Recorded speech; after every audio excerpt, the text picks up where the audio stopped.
Some of you are wondering where this piece came from. My filler piece above the radiator. That's a chunk out of the floor of the cab of the truck. I still have that laying around and it was still solid, that part of it, so I cut that out of there and used it. And then I've got my crossbar tacked in. It's not a super heavy piece. I don't even know if it's necessary. It's sitting out about 1 inch in front of the radiator. Clears the grill by about 1 inch. And then it's got the holes in it, so once again, if I wanted to run a wire, I think I'm going to run the wire harness around behind the core support above the radiator, just because I don't really have room up here.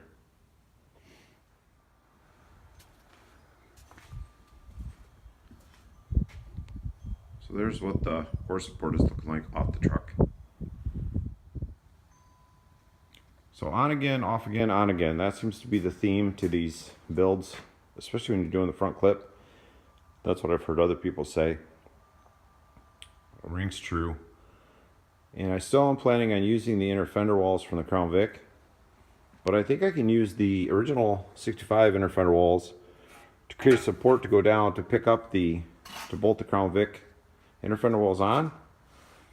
And I just chopped them up enough to get them back in there so that I can try to envision what I want to do. I don't think there's going to be this much of the 65 inner fender walls left, but it's kind of having a hard time picturing in my head what that bracket would look like. So I went ahead and chopped them up enough to get in there, and it's a lot easier to chop it off than add it back on.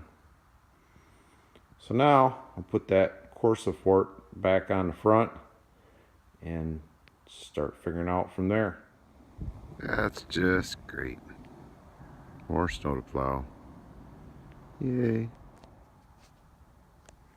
So I pretty much have this stone guard straightened out. I actually had to cut it into 3 pieces and weld it back together.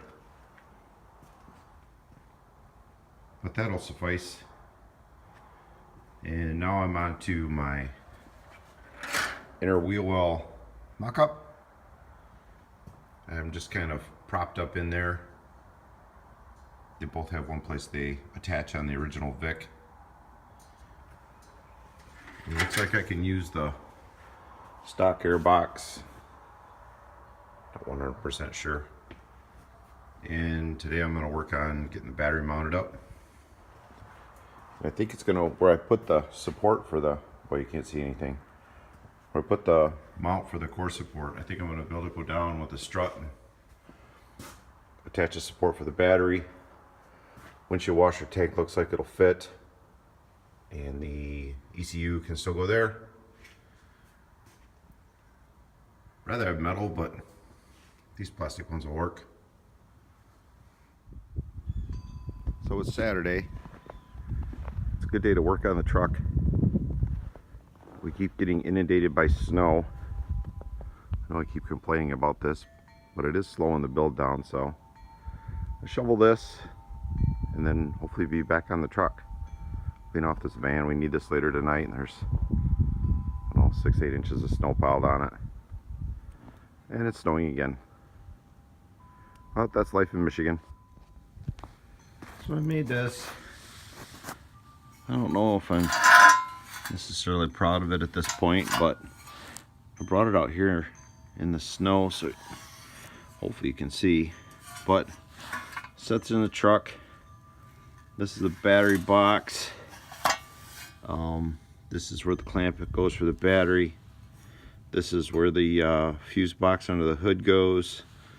This is a bracket that goes to the inner fender wall from the Vic. There's another one of those right there. That's where that goes. And this goes down to my mount.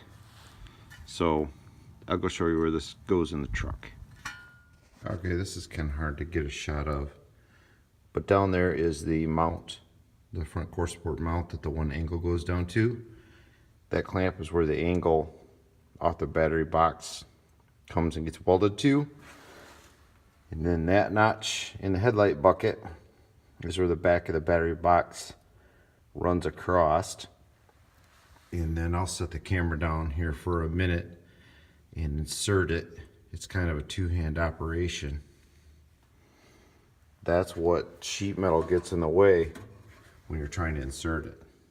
We kind of got everything sitting in there. Got that bracket tacked in there. You can't see much of it. And then I drilled the hole back there for the bolt for the inner fender mount. And I've got my bracket for my fuse box that goes under the hood. Looks like I can bring my wire, the main battery cables come up and route through. Looks like I can still do that.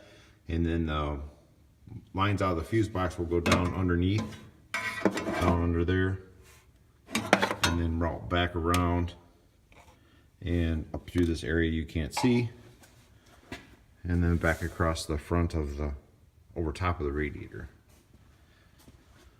So I got to figure out what to work on next. I think I might go over to this side and kind of catch up the mounting of the front inner fender and catch it up to this side here. Let's stop and take a look at where I'm at and go from there. I did forget to show you that, but right there's my battery clamp. That's the original one out of the Vic. There's a lug welded on the other side of the battery box. So once I put a captive nut on the bottom of that, that should work pretty good for keeping the battery in place. So that's what the battery box looks like down in there. That should work pretty good. I'm going to work on getting something to mount the, clip the wires to, zip tie the wires to as it goes across from the radiator. And on over on that side, I think I've decided to punch enough out of the core support to get the stock air box in the stock position. I think that'll be the nicest. It'll be a little extra work. So now I got to go down and finish where the stone guard mount set was rusted off. So I need to add that metal back on, and I think I'm probably going to take this core support out to cut that big chunk out to get the air box in there. But I think I'm going to call this a wrap for clip mount, front clip mounting part 3. Episode, I'm not even sure, I'll have to look, whatever episode this is. I thank everybody for watching. The comments, I'd like to hear your feedback. If you like what I'm doing or think I should have done something different, go ahead and throw it out there.